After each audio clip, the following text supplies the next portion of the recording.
Siamo giunti alla quarta corsa, una categoria G che vede al via 13 soggetti, 1 Velvet Lux, 2 Titus, 3 Ultimo Lord, 4 Special Fats, 5 Termodinamico, 6 Jean Peter, seconda linea 7 Zio Dipa, 8 Socrate Benal, 9 Alleluia LZ, 10 Vien Rose, 11 Zidane Petit, 12 Erta Terme Jet, in terza fila 13 Zuvetti CC SM.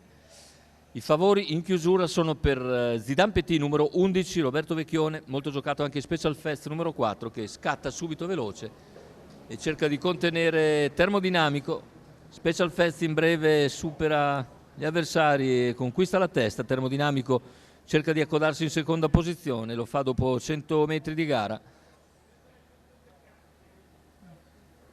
Quindi i primi 200 metri con il grigio guidato da René Legati che conduce. Numero 13 Zuezzi CCSM squalificato. La squalifica intanto per Zuezzi CCSM. Andiamo intanto in terza posizione numero 1 Velvet Lux, che ora è superato, però no, rimane in terza posizione Velvet Lux, mentre all'esterno tenta di avanzare Vien Rose. Se ne vanno i primi 600 metri di gara con Special Fest che continua a condurre liberamente. C'è all'esterno Zidane Petit che prova a prenderlo sotto tiro dopo 800 metri completati in 1 minuto e 5 decimi. Special Fest in vantaggio, Zidane Petit che prova ad impegnarlo. Poi lungo la corda rimane Termodinamico, se ne va intanto il chilometro, coperto nell'ordine dell'1.15.7. In vantaggio Special Fest, insiste Zidane Petit a metà della retta opposta, tende ad avvantaggiarsi a 450 dal palo.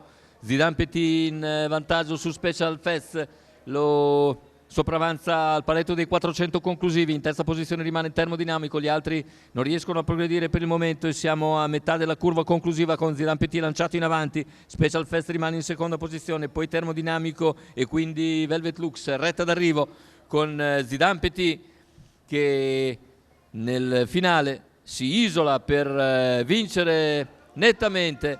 Zidane Petit, Roberto Vecchione. Ancora Team Elert a segno, secondo posto per Special Fest, al terzo Termodinamico. Bel successo per Zidane Petit che ritorna finalmente alla vittoria, al rientro dopo oltre un anno. 1.58.8 sul mio cronometro con 28,5 a chiudere. Bel primo piano vediamo per Zidane Petit, Roberto Vecchione, Holger Elert.